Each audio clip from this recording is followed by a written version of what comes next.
弟兄姐妹，大家平安。我们终于可以把《使徒行传》27章、28章，我们在这个礼拜就要结束。也恭喜你把《使徒行传》的灯点亮起来。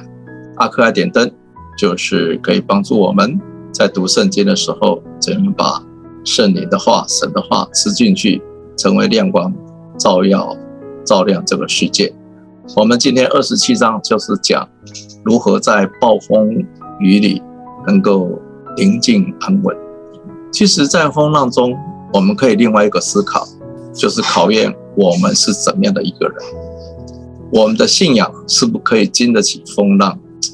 如果我们生命里面的风浪比外面的风浪更大的时候，相信外面环境再怎么样变化，我们都可以宁静安稳。只是外面的风浪跟我们里面的风浪有变化的时候，我们不必假装假装好像没事一样，因为神在我们里面，我们基督徒应该要有的一种生命的特质。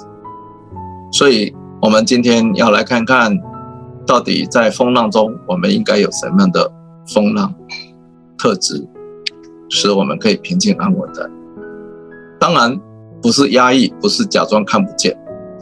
所以当保罗从亚细亚出发要到意大利，其实原本的里程就1个礼拜就可以到了，但是呢，他们遇到了风浪，上帝却用1个月的时间来操练他。保罗曾经经历过3次的暴风的危难，这是其中的一次。那么前面有第1节到第6节就曾经提到，一开始保罗就知道有大艰难，有风浪。福音书也记载了耶稣跟他的门徒也经历过风浪。那耶稣用神迹来平息了风浪，保罗他面对很大的风浪，但他没有斥责平息风浪。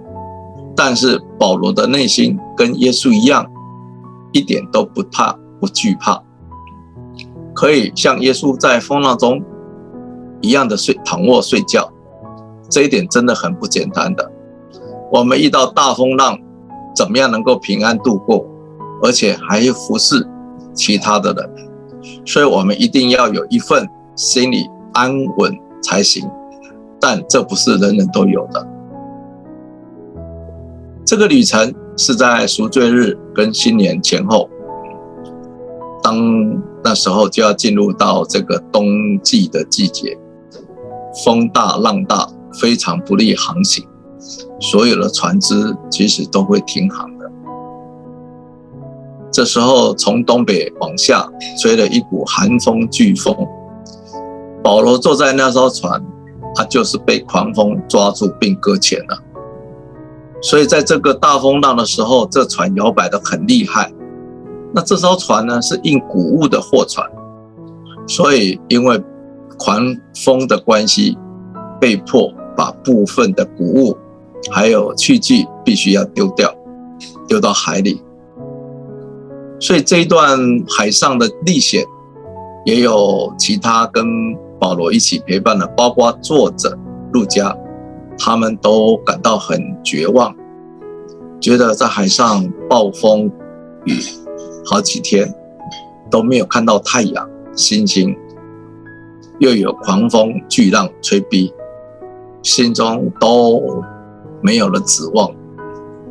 这是人之常情所以当外面的风浪跟里面的风浪一起搅在一起的时候，就会产生一个绝望。那么这时候保罗做了什么呢？保罗没有说哎呀不要绝望啊，不要灰心啊。他怎么样？他说他起来安慰，他说你们有多久没有吃东西了？可以起来。好，你们可以应该如果早听到我说的话，不要离开革哩底的时候，就不会遭受这样的损伤破坏。不过我劝你们现在可以放心，你们中间不会有人丧失性命，只会这艘船会破损。所以保罗就向船上的人宣告，他就说了，宣告很重要，弟兄姐妹，我们的宣告是很重要的。当我们找理由，我们就不会宣告。我们有很多的理由解释是没有错，但是不会是宣告的这样一个权柄。所以保罗在这个场景，他也曾经也是遇到过。那么他在耶路撒冷，在受到暴乱的人的威胁，差点就被撕裂了。那都有神的出现，有神的保护，跟他说话。所以保罗就在那里勇敢的做见证。保罗在这一次的路途当中，不管风浪多大，他相信上帝的旨意必定会成就，所以他是心安稳不惧怕的。所以首先天使先安慰保罗，然后保罗去安慰全船的人。所以在风浪中，我们肯定神说话就照神的。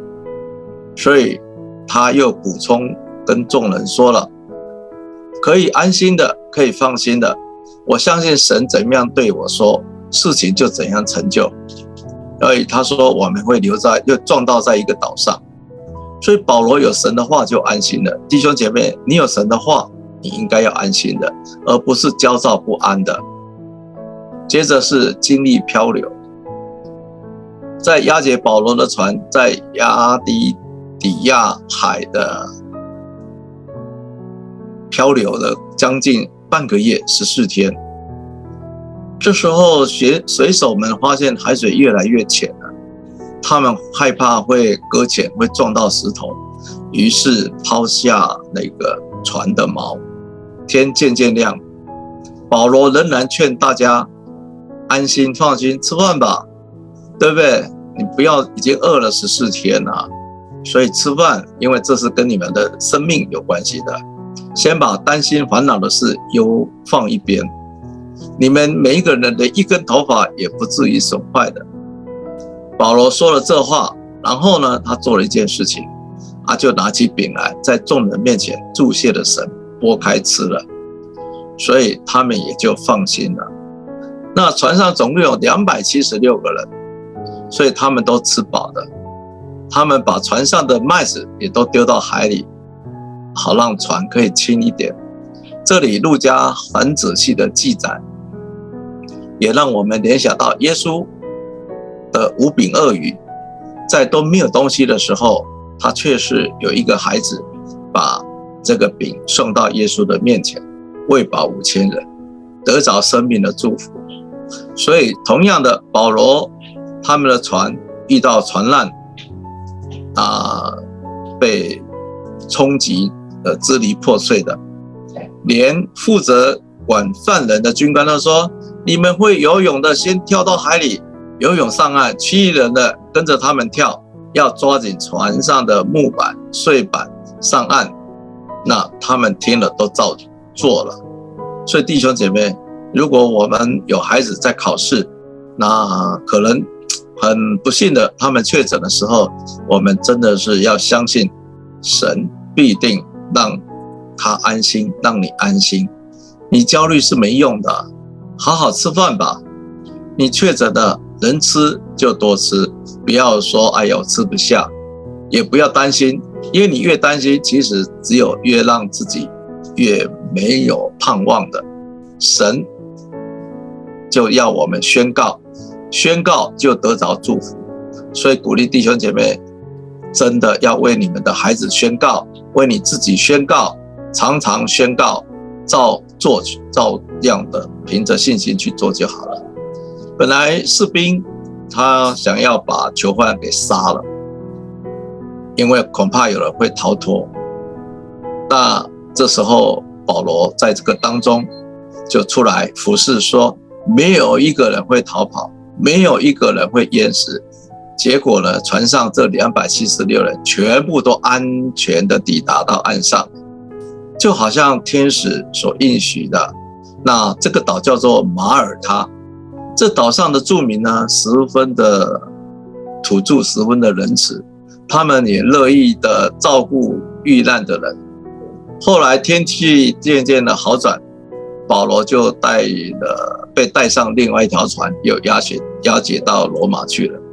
弟兄姐妹，我们怎么样在风浪中可以安稳度过呢？对保罗来说有几件事情。第一个，他愿意交心，有神的话语，神的应许，他看重神话语的实现，神一定会包到底，负责到底，所以他知道能挨过，一定可以挨过这个风暴的。就好像我们弟兄姐妹如果确诊，你相信吗？神一定包到底的。你要看重神的话，看重神的应许。第二件事情，保罗是他在危难中他能够安心下来，因为他看到神的使者站在他旁边向他说话，所以他的心是能够安定下来的。弟兄姐妹，你能不能安定下来？你看到神的使者站在你的旁边吗？你看到神的使者站在你的孩子的旁边吗？安心很重要的，交心安心。第三个，保罗他有爱心，他服侍众人的心，所以他额外的坚强。第四个是什么呢？他确实是可以让我们学习有信心的。第五个，当然他不是苦着脸，他是有信心的宣告，而且是开心的。所以求神给我们在暴风雨里面宁静安稳的心，不是假装的，是神要祝福的。所以同时也为神祝福欧洲这个马耳他这个国家，这个国家是神祝福，让保罗可以在那里。也为我们有一对年轻夫妇，他要跟我们对齐服事，他们也即将要被差派，要往马耳他去开拓，建立真美好的这样的一个福音中心。也请大家为这件事情来祷告，求主保守宣告这对夫妇在那里有做一个美好的侍奉。愿神今天大大的祝福，当你遇到风浪的时候，记住要有神的同在，有交心，有安心，有爱心，有信心，而且能够开心的服侍。神与你同在，你一定是平静安稳的。上帝祝福你。